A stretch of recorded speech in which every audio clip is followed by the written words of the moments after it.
Yang pertama, dua orang yang saling bermusuhan dan belum sama sekali salah satunya meminta maaf. Itu yang pertama. Yang kedua, orang yang dengan sengaja memutus tali silaturahim dan dia belum mau menyambung kembali tali silaturahim, maka doa dua orang ini tidak diterima alias ditolak oleh Allah Subhanahu wa taala. Begitu juga pada saat puasa nanti, tidak akan pernah diterima puasanya orang-orang yang bermusuhan sesama muslim dan belum sempat saling memberi maaf, baik yang bersalah belum meminta maaf, yang disalahi juga tidak mau memberi, dan orang yang memutus silaturahim. Maka saya pernah punya sahabat, dulu sama-sama ya di Madrasah Ibtidaiyah. Ya awalnya kalau amaliyahnya itu amaliyah Syafi'iyah, mungkin orang bilang itu NU. Ya pada saat di menjelang nisfu Sya'ban, menjelang Ramadan waktu itu, saya mengirimkan ucapan permohonan maaf bila ada salah, ada khilaf. Ini sebentar lagi kita masuk bulan suci Ramadan, supaya kita nanti berpuasanya baik, seluruh ibadah kita lancar, maka saya dengan kerendahan hati mohon maaf yang sebesar-besarnya. Bukan dia memberi maaf, bukan membalas sama-sama minta maaf, tapi jawabannya, Ustadz ini kok senangannya ngada-ngada hal-hal yang tidak ada dalilnya. Mau jaluk sepuluh kok ngentanya Ramadan. Yang itu dalilnya dhaif Ustadz, gak jelas. Perintahnya juga gak jelas. Akhirnya saya temui orang ini, saya ajak ngomong bahwa Rasulullah SAW di dalam hadis yang sahih ini, yang kadang-kadang orang melakukan satu amalan tapi dia tidak paham dengan ada hadis yang memang tidak memerintahkan ini tapi bisa mencakup itu. Ada hadis yang Rasulullah menyatakan bahwa sebelum datang bulan suci Ramadan, hendaknya engkau banyak bertobat. Ya, yang pertama disuruh banyak bertobat, suruh banyak melakukan sholat tobat. Yang kedua disuruh memperbanyak sholawat kepada Nabi SAW. Barang siapa di bulan Sya'ban sampai akhir Sya'ban itu banyaklah membaca sholawat kepada Rasulullah SAW, minimal satu hari 100 kali, maka dia akan dipertemukan oleh Allah dengan malam kemuliaan, yakni malam Lailatul. Yang ketiga,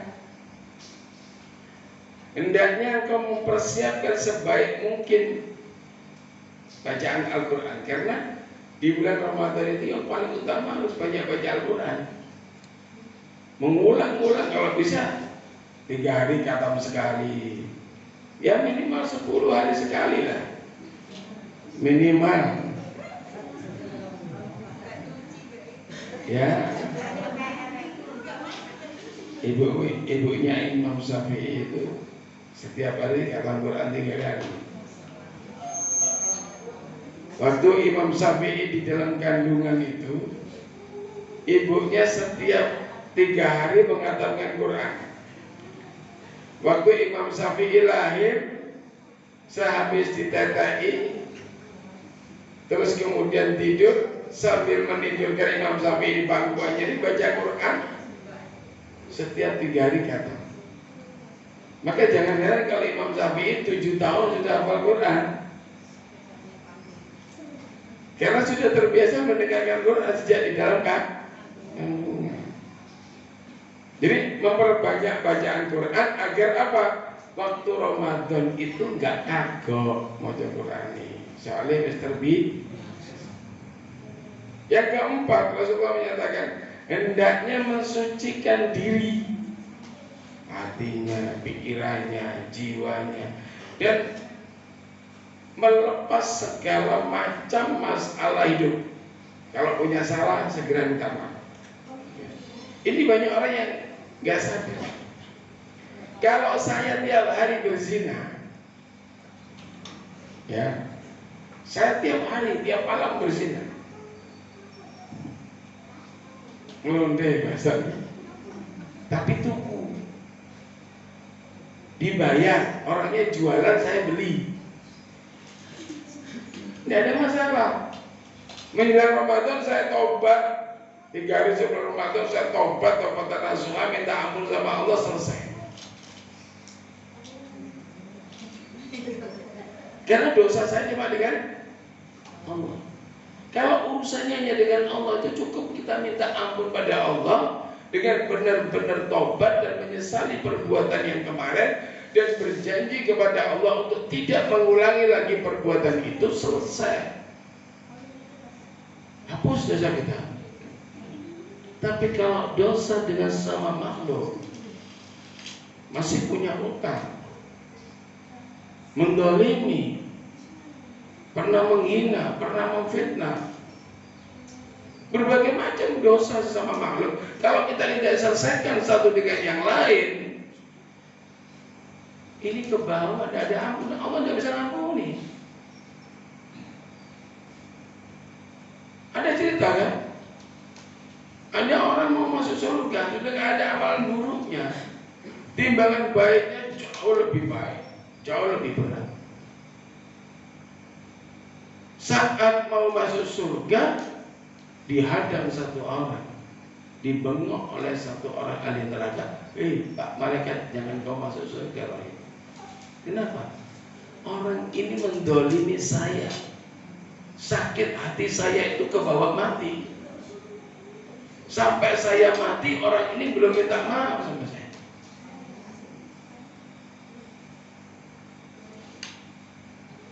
Maka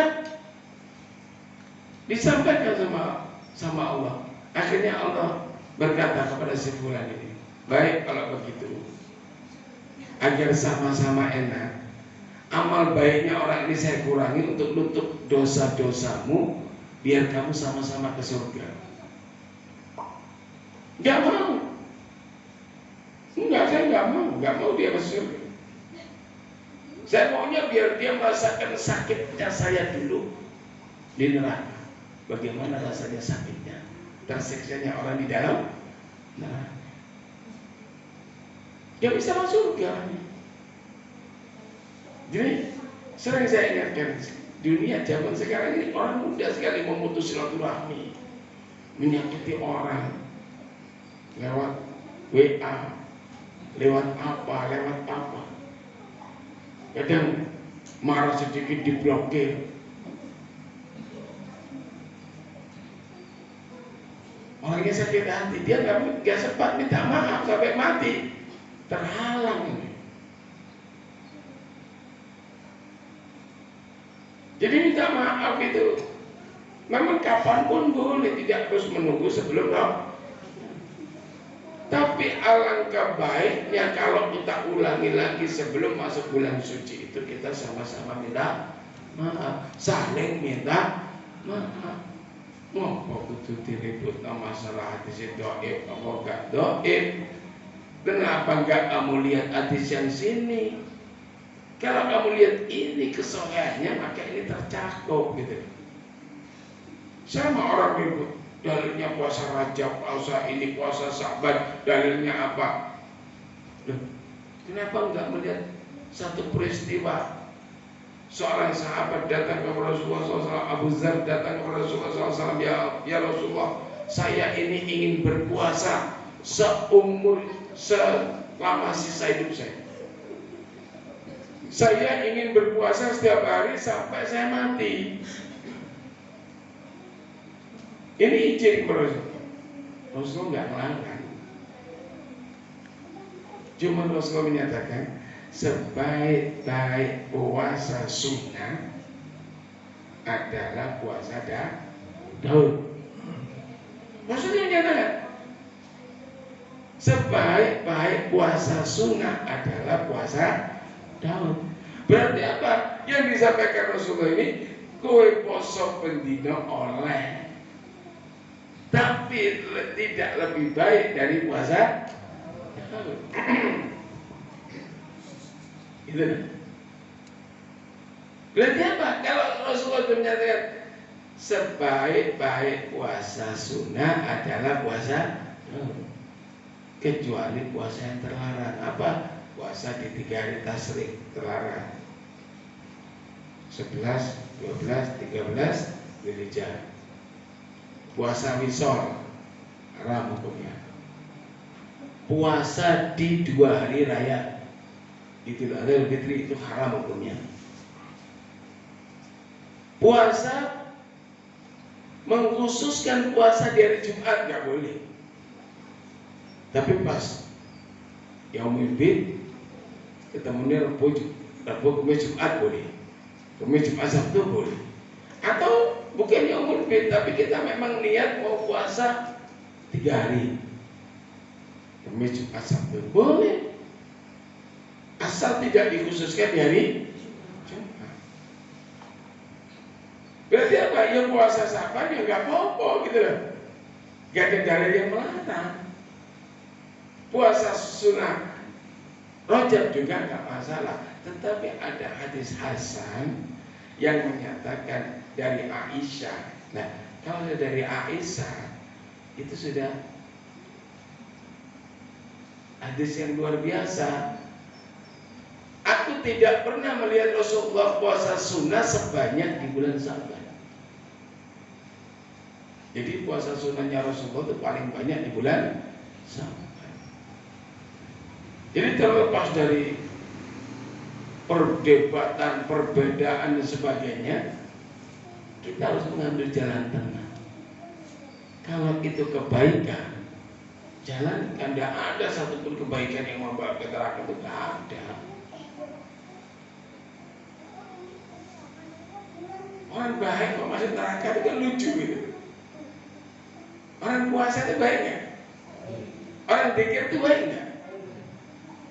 Orang bersilaturahmi baik nggak? Orang saling memaafkan dan minta maaf, walaupun itu dilakukan menjelang Sa'ban atau sebelum datangnya Nisfu Sa'ban atau sebelum datangnya bulan Ramadan, kan baik. Semua baik. Kebaikan apapun itu masuk di dalam ayat Al-Quran, walladzina amanu wa amilus sholihat. Jadi amal soleh itu nggak dirinci sama Allah. Segala bentuk amal kebaikan apapun bentuknya. Tapi lah nulung orang itu nanti londe gak payu-payu ditulungi satu buah itu bukan kebaikan itu. Tetap aja amal kebu. Lek mau nolong kasih duit, biar nggak londe gitu kan. Wis sampean timbangan londe dosa. Nyotawane duit seminggu belanja, rai seminggu. Itu kita nolong. Tapi lek nolongnya, ya wis tak gawe dhewe, timbangan gak payu. Kayaknya nolong tapi kode-kode tangan loh. Gitu. Ya. Jadi polemik-polemik ini harus dihilangkan. Jadi kita umat ini dijadikan umat yang satu.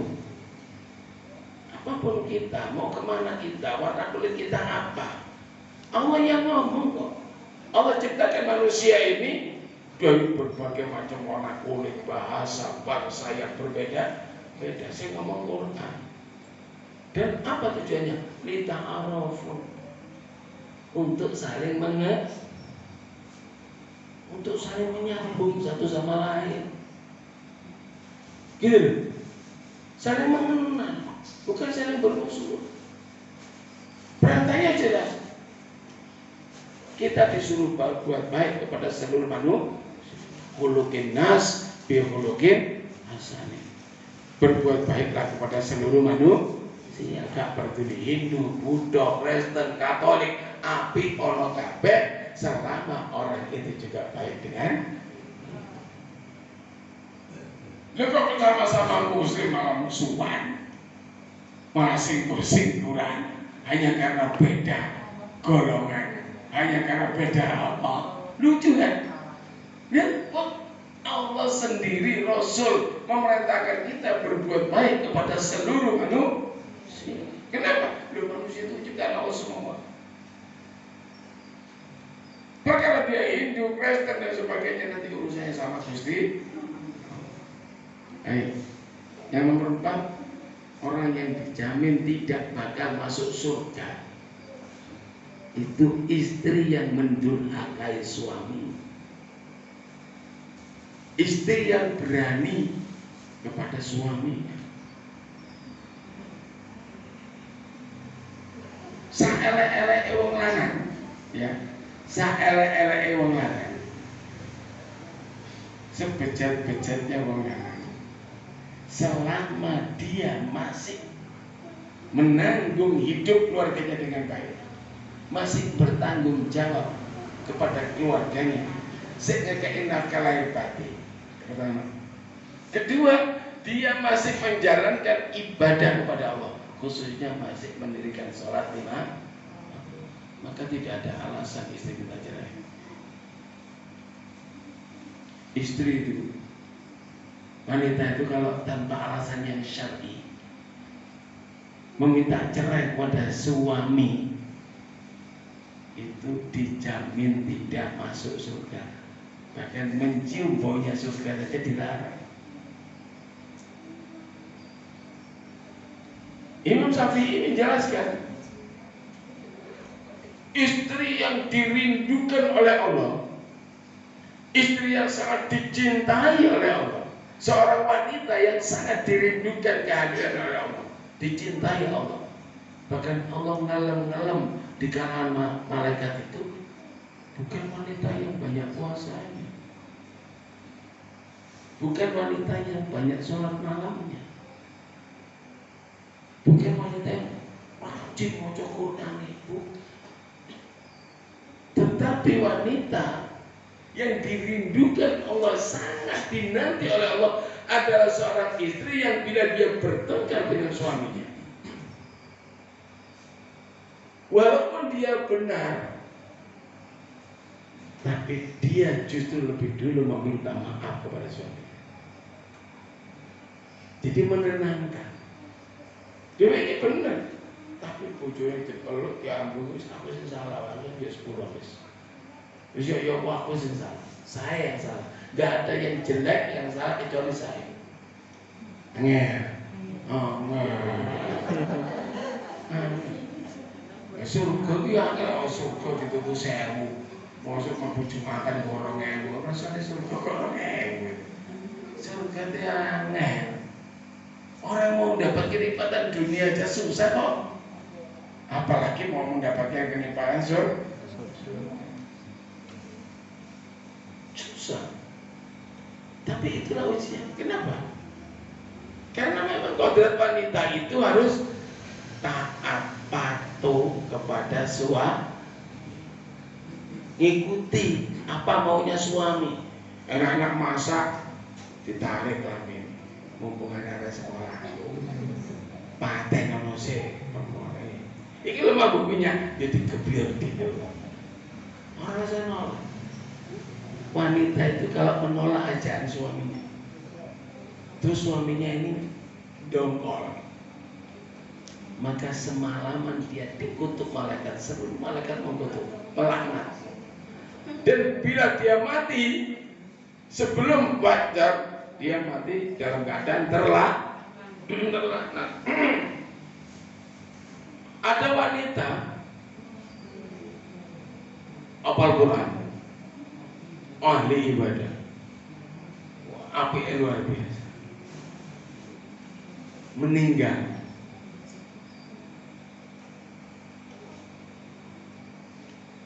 Itu wanita ahli neraka. Loh, kok ahli neraka? Iya. Bukankah dia ini ahli ibadah ya Rasulullah?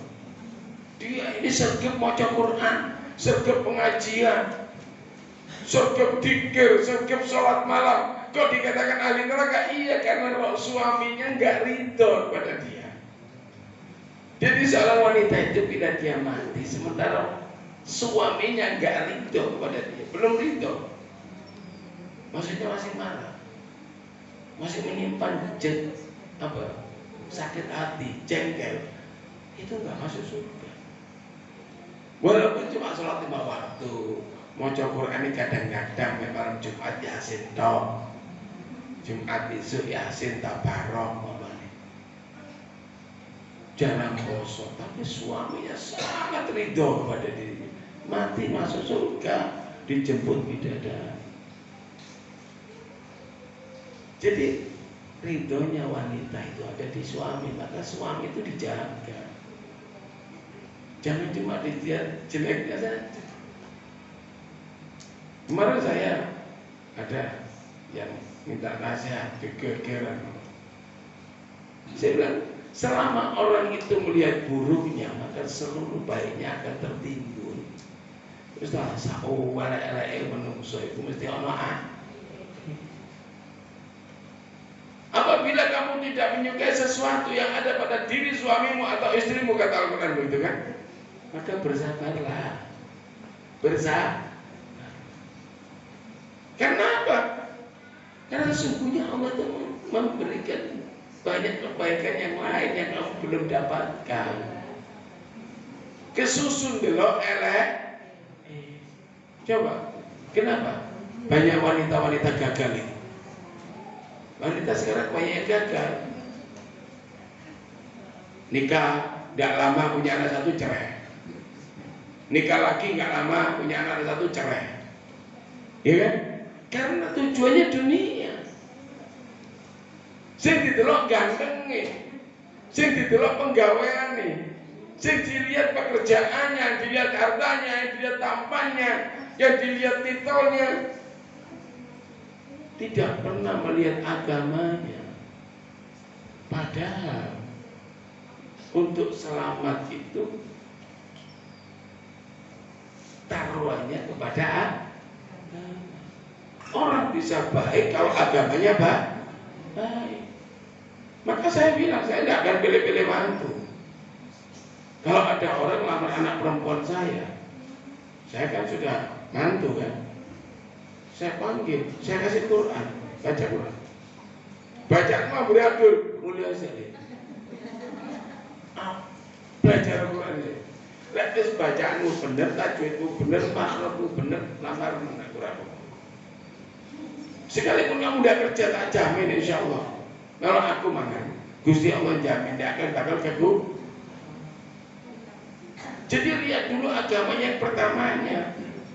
Bahkan ada sekarang itu banyak orang sombong-sombong gitu. Padahal di situ kere, terus suke sidik, lek golek mangku sejajar. Lek karek usia juga bilang gitu. Ini manusia paling sombong, paling dibenci Allah. Dia lupa bahwa dia itu kere. Sekalipun dia terlahir dari anak presiden, terlahir dari anak jenderal, terlahir dari rahimnya ibu seorang dokter sekalipun, muda, orang lupa, kan berarti kere, nggak apa-apa. Ini salah. Makanya kegagalan itu karena apa? Yang dilihat ketampanannya, hartanya, titelnya. Coba yang dilihat agamanya, insya Allah sukses. Rumah tangga kan baik. Kenapa?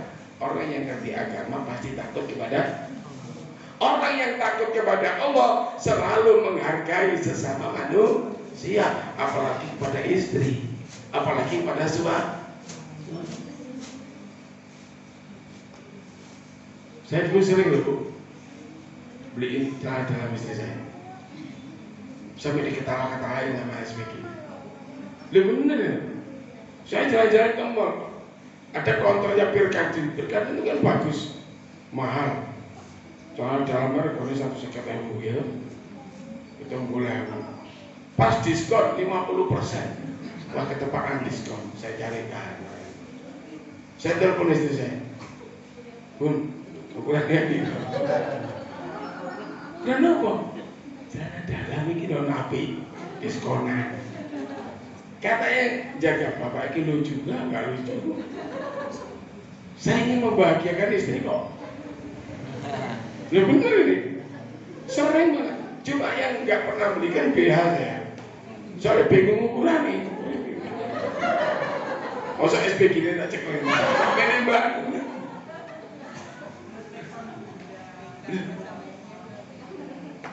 Saya kalau makan enak gitu. Yang saya nggak pernah ngajak istri saya makan tempat itu.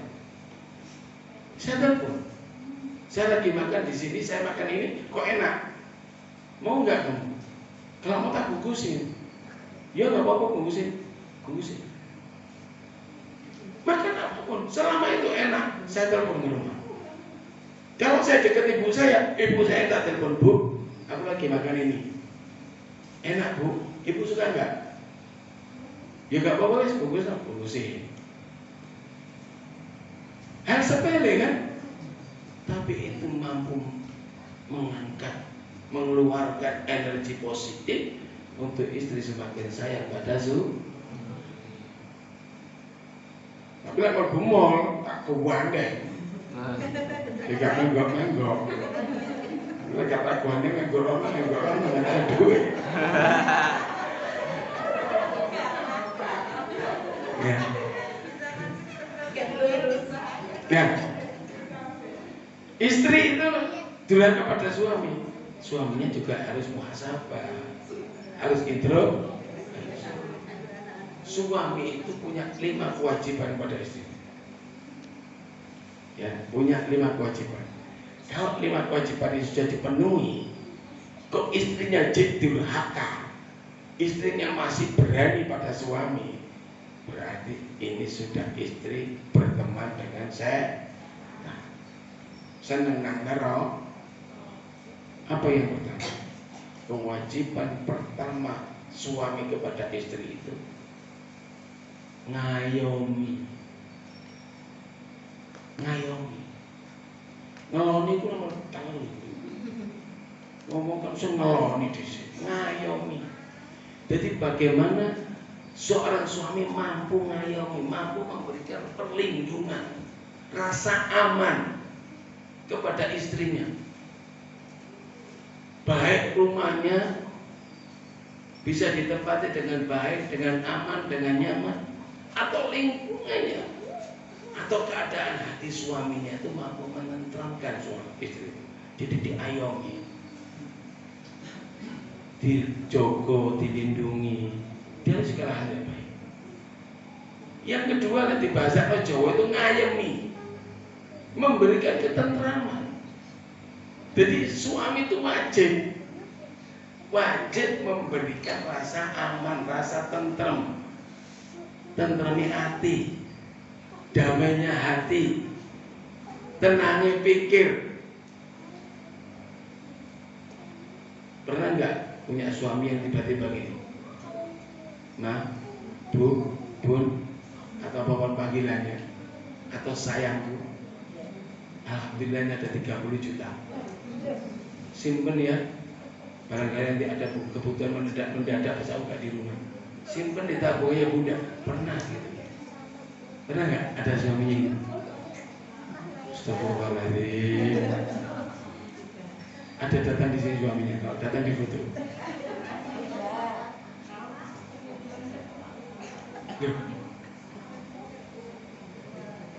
Saya tuh sering begitu, Bu. Ini ngayem nih. Ayem nggak kalau jenengan umpama dari istri saya, sayang ini ada 30 juta, simpen tabunganmu buat kalau ada apa-apa mendadak. Seneng nggak? Ayem nggak? Nanti satu saat, 2 bulan, 3 bulan, atau 1 tahun, masih ada nggak? Alhamdulillah masih kok. Cuma kemarin tak pakai ini itu yang paling tak pakai sekitar 3 jutaan masih banyak. Alhamdulillah ini ada 20 juta lagi. Kalau nggak percaya tanya istri saya. Boleh ditelepon. Dulu saya sering begitu. Kasih. Jadi ada kelebihan uang yang kita simpan. Saya nyimpan 50 juta, biar tak kasihnya semua. Saya kasih 30 juta. Suatu hari saya dapat rezeki lagi banyak. Saya tanya, masih ada nggak duitnya? Ada kok. Ini ada lagi 20 juta. Ngayem nih, lihat wujud di bawah nyimpan duitku sopo dan ngerang. Ayam, masa dijajah. Oh, artinya ayam ya. Kalau kuat ya. Masih bujurnya gak boleh seminggu, tenang, punya cadangan, ya kan? Iya kan? Ngayem nih, ini kewajiban utama suami. Ya nggak boleh 50 juta, nggak juga berita, sekali 5 juta. Di luar belanja, di luar belanja rutin. Nggak bisa ya. Saya kan, kalau saya nikah itu, saya udah bilang di depan, kamu tak kasih belanja sekian, listrik, telepon, air, bayar sekolah, kebutuhan anak, pakaian, semua tak tanggung. Ojo takon celenganku biro. Pokoknya kamu tak kasih belanja ini. Untuk kebutuhan yang lain tak bayari. Dan jangan tanya saya punya tabungan berapa. Yang penting kamu gak nakal. Nah dari situlah kadang-kadang tiba-tiba saya beli mobil. Pulang tahu-tahu bawa mobil baru. Yang itu mobil dibeli sebelumnya cerita-cerita. Bukan karena saya sendiri. Istri saya bilang itu loh, si RV itu enak loh. Kapan itu? Kan jemput Lia sekolah. Dijak bareng sama teman satu sekolah sama Lia, naik CRV-nya. Enak banget. Saya alhamdulillah, moga-moga Allah kasih rezeki bisa beli. Tiba-tiba saya beli, saya bawa. Seneng gak? Jadi kasih belanja itu ngayemi, memberikan rasa ayem, rasa damai, tentrem, tidak punya khawatir. Buat istri suamimu, suami itu harus mampu ngayemi bu. Nomor dulu, ya nomor 3, kewajiban utama suami kepada istrinya ngeloni. Ngeloni itu bukan dalam tanda kurung set ngunu dok, tapi ngekep, nutup, ditutup aibnya itu seburuk apapun, jangan sampai ada yang tahu kecuali saya. Wong tuane, moro tuane, ojo disini. Anak pun jangan sampai tahu keburukan. Itu ngeloni, dikeloni tenanan, dikekep rahasianya istri apapun keburukannya. Enggak cerita di orang jalan. Wah, aku ada wakil begini, cuma itu bujuku gak, tidak ada ngentutan bujuku. Bujuknya ngentutan ya ditetan. Ente main. Aku lihat turun sering tidak bisa ngobrol, lihat turun jengking kok. Astagfirullah. Ngorok ada bujuknya kalau diceritain. Astagfirullah. Ya Allah. Jadi seorang laki-laki itu harus bisa ngekep, nutup rapat-rapat segala apapun. Yang diceritakan cuma baiknya. Seandainya ada orang cerita jeleknya istrinya atau jeleknya, enggak. Alhamdulillah bojoku gak tahu ngomong-ngomong ini. Damai-damai aja, istrinya baik-baik aja. Buat aja, tak jawab ping 3 ping 4 sedina ya. Ya. Padahal aslinya gak ngono Mas, aslinya. Aslinya kan.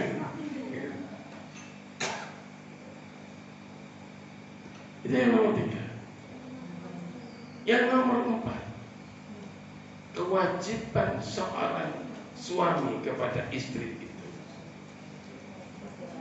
adalah ngandani, memberi edukasi, pendidikan khususnya pendidikan agama. Jangan pernah dibiarkan istri kita salah. Salah sedikit langsung tegur, tapi dengan cara yang baik, yang maklum. Dek, aku mau nurut sampean kok gini. Ojo gitu tidak baik. Menurut agama itu kurang baik. Bagus ya, aku seneng. Wah, kamu tadi pakai celana ketat gitu, bajunya ketat, ngecap kabeh. Sampai tengah-tengah ono beliane ngono. Aku seneng banget. Aku sing seneng. Nek ning omah wae, nek ning jaba aja ora apik. Marahi maksiat mata. Jadi selalu istrinya diberikan perhatian khusus, dididik, dikandani, dielingno, dikasih tahu yang belum tahu.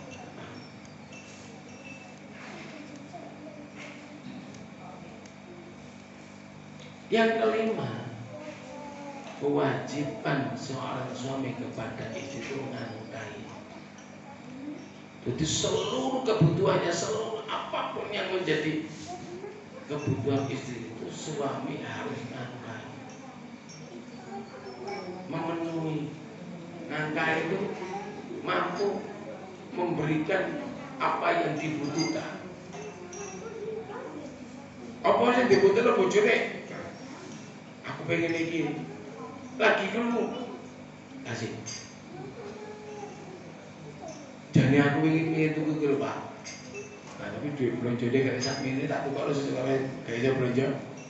Tahu, bojone butuh. Dan kalau dikasih ini seneng, diam-diam dibeli. Itu namanya nafkah.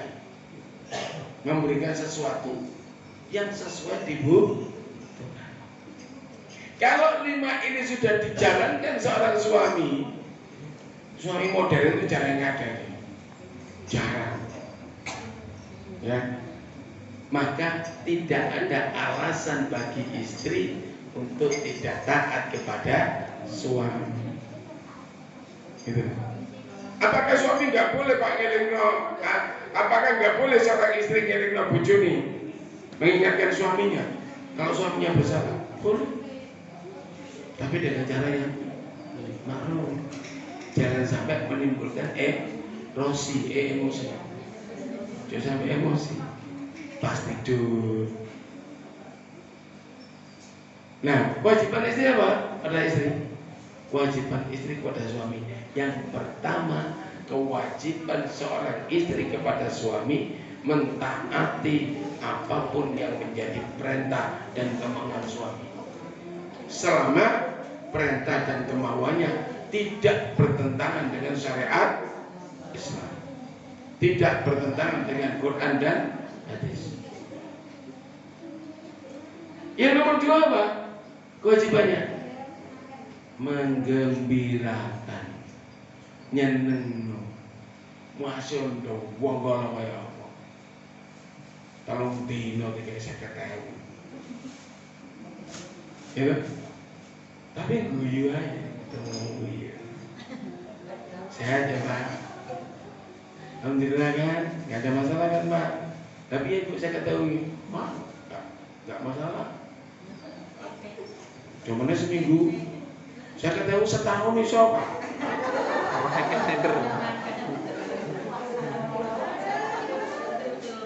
Orang kalau udah kok iso? Anda tinggal di kasur. Cari nih mau di kalender. Saya ketahui cukup setahun buat itu kono kalender.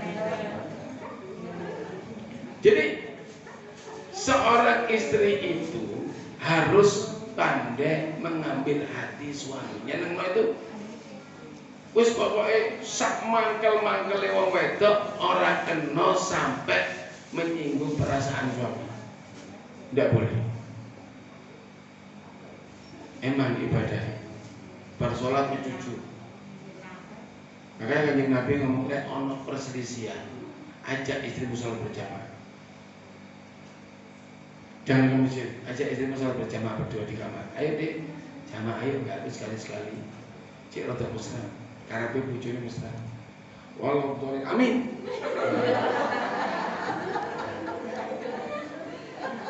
Ada ya gitu. Tapi lama-lama nanti kalau sering diajak jamaah, insya Allah. Jadi seorang istri itu tidak boleh cemberut, harus menyenangkan suami. Itu nomor 2. Nomor 3, dia menjadi penjaga rumahnya, penjaga hartanya, dan penjaga anak-anaknya. Itu kewajiban istri. Menjaga rumah suami, aja sampai tidak boleh orang lain itu mahram. Jangan sampai menggunakan harta suami tanpa seizinnya. Jadi jaga. Walaupun tahu duitnya suami kelentengan, dompetnya carry, waduh mumpung carry, tak intip sih kaya. Senengan. Jangan sampai 1 rupiah, 1 dinar yang kita ambil dari harta suami tanpa seizin suami, haram. Kita memberi orang tua kita aja tanpa seizin suami itu tidak ada keberkahan. Walaupun duit itu sudah menjadi duit kita. Kan pernah dengar yang ada wanita yang dijamin surga karena manut sama bojone. Dek, aku turun Bali, kamu jangan keluar dari rumah. Pernah dengar ya? Sampai ibunya pun dijamin surga karena punya anak perempuan yang taat kepada suami. Baik, nomor 3 ya. Nomor 4, kewajiban istri kepada suami itu menawarkan, nawari apa? Pak, gak kesel tak? Gak kesel tak kayak lo banyu angen, aduh sih, ben enak awake. Apa tak pijeti? Kata masuk angin tak keroi tak?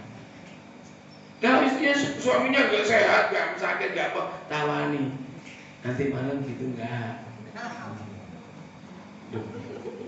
Sampai disunahkan sama Nabi itu. Makruh hukumnya. Hukumnya makruh. Kalau ada perempuan tidur sama suaminya pakai celana dalam. Makruh. Jadi disunahkan kalau tidur sama suami jangan pakai celana dalam. Itu sunnah itu. Jadi lah, bojone mau kepengin gampang. Sunnah itu. Jadi toh menawarkan pada suaminya, nawani, kurang apa Pak? Pengen apa? Makan aja tawani loh. Jangan masak sembarangan. Ya Bu. Kalau mau masak, tanya suaminya mau pengen apa? Pak, nanti pengen makan apa? Mau rawon, mau sop, mau apa? Alhamdulillah ya. Kalau bisa begitu, berkah hidupnya, rumah tangganya berkah. Jangan jajah, sampai praktekkan setiap pagi. Suami belum berangkat kerja atau malam, kalau kita pagi dia menyiapkan makan, malam tanyain, Pak, Mas, Pak, sayang, besok ingin sarapan apa? Kalau suaminya bilang, aku pengen rawon, itu kok iya, kayak masakan untuk orang apa-apa, tapi di kono, itu geladak. Tapi saya tak rawon banyak, berangkat ibu ke sana, terus jatuh mati masuk surga. Seandainya kok terus jatuh mati masuk. Jadi kalau itu dijalankan dan diberikan bagi-bagi kepada suami, maka datang keberkahan dari laki. Suami ini ditawani ojo asal bendino dipenyetno telur asin, bendino dikek ceplok telur ke Indomie sampai rupanya keriting kan. Hai, ada pertanyaan silakan.